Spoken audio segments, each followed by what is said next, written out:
On a quiet night when the house was breathing softly, Harold lay awake and listened to the window, wondering where the moon had gone and whether the dark outside might be waiting for his hello.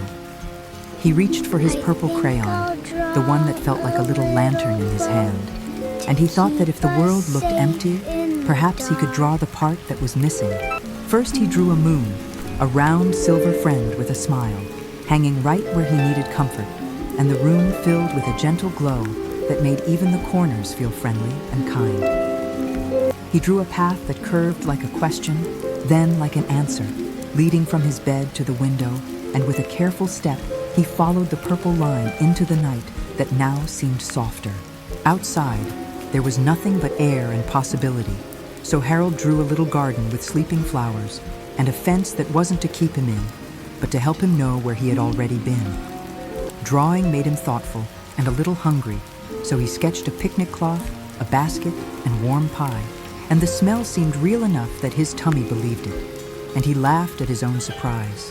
Still, a picnic should be safe while you wander, so Harold drew a dragon to keep watch, but the dragon looked fiercer than he meant, and his brave heart trembled at the curl of its smile.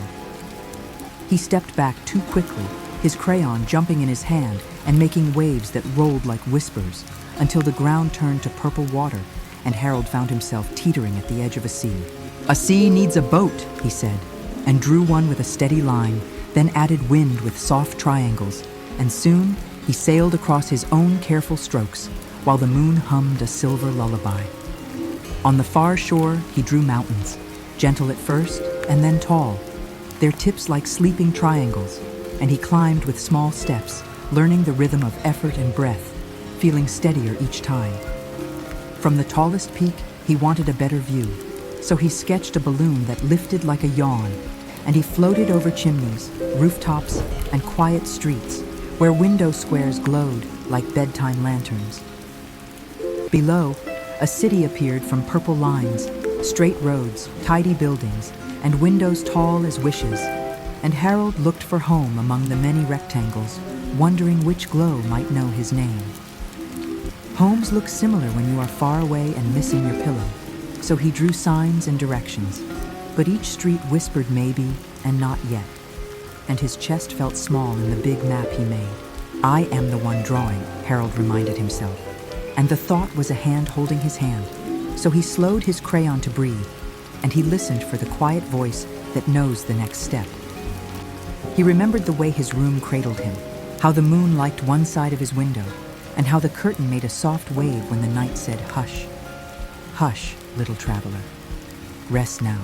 So Harold drew a hill, because home is sometimes higher than fear, and a tree, because belonging has roots, and a front walk that curved like a smile, inviting careful feet to try again without hurrying.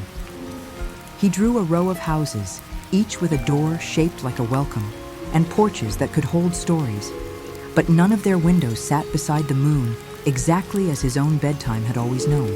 The city felt larger, the sky felt farther, and a sigh rose like a small cloud in his chest, so he traced a star to keep him company, then traced another, and the night gathered gentle friends. With stars to witness, he drew a lamppost, casting kindness in a circle around his feet, and in that safer light, he noticed how the purple lines of his path could turn softly toward courage. Then he freed a kite from his crayon and let it tug a string that tugged his smile, because even lost hearts can lift when something playful shows them the sky is still listening. The kite pointed toward a quiet street and a gate, and Harold followed the hint like a promise, drawing small stepping stones so each footstep could find a place that felt certain and warm. A house appeared at the end of the walk, but the moon was on the wrong side of its window, so Harold thanked it and passed by, listening for the memory of how his curtains breathed. Another house wore a kind roof and a sleepy chimney, yet the window was tall and narrow, and the moon liked it too much on top instead of beside, which is not how Harold dreamed. He drew a little bench to think, because sitting sometimes helps you hear your best idea. And he remembered that his bed always invited the moon to whisper right over his left shoulder. So he sketched a window, then paused, then placed the moon exactly there, a silver guardian friend, and the picture rang true in his chest, the way truth rings, soft and clear and deeply welcome. Below the window he drew curtains that sighed, a low shelf for treasures, and his favorite bedtime book. And finally, the bed itself, with a blanket that knew his shape and a pillow with a good memory. He stepped closer and felt the drawing become more than lines, like a door opening into warmth, and he knew with gladness that the path he made had finally led him tenderly back to himself. Still, journeys ask for thank yous, so Harold drew a little mailbox at the curb, and inside it he wrote, "Dear Knight, thank you for letting me practice being brave with my crayon." He added a small tree outside the window, so morning birds would someday sing its branches awake, and a soft doormat that said, "Welcome, Harold, because names deserve a place to land at dusk." With careful strokes, he closed the city behind him, letting buildings soften back into ideas, and the balloon became a rounded moon again, smiling because it knew he had learned the way. Inside the room, he drew a bedside lamp, a glass of water, and slippers like two little boats. Then he set his purple crayon gently on the shelf, as if returning a star to its sky. He climbed into the bed that was now truly here, pulling the blanket up to his chin, and outside, the moon stood exactly where a friend should stand, bright and unafraid of the window.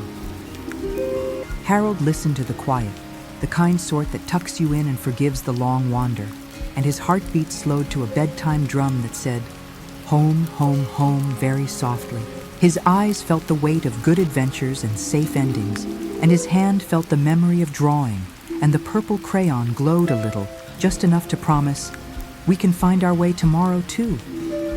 He thought about dragons who guard picnics, boats that cross worry, and kites that point brave directions, and he smiled because he had made a map that was also a story and also a lullaby. "Thank you, moon," he whispered, "for standing where I could see you."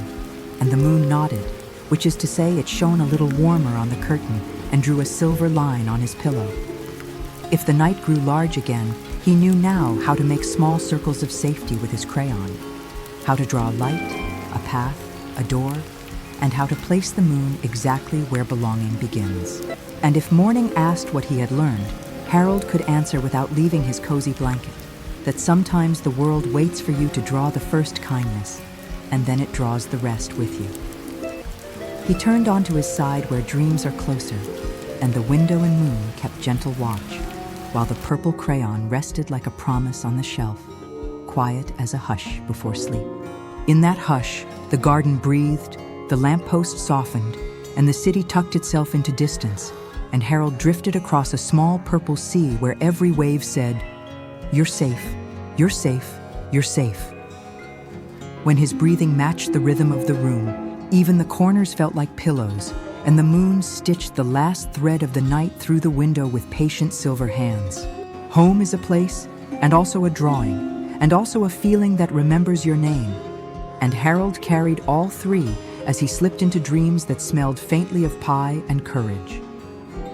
Good night to the hill and the tree and the mailbox and the bench that helps ideas arrive.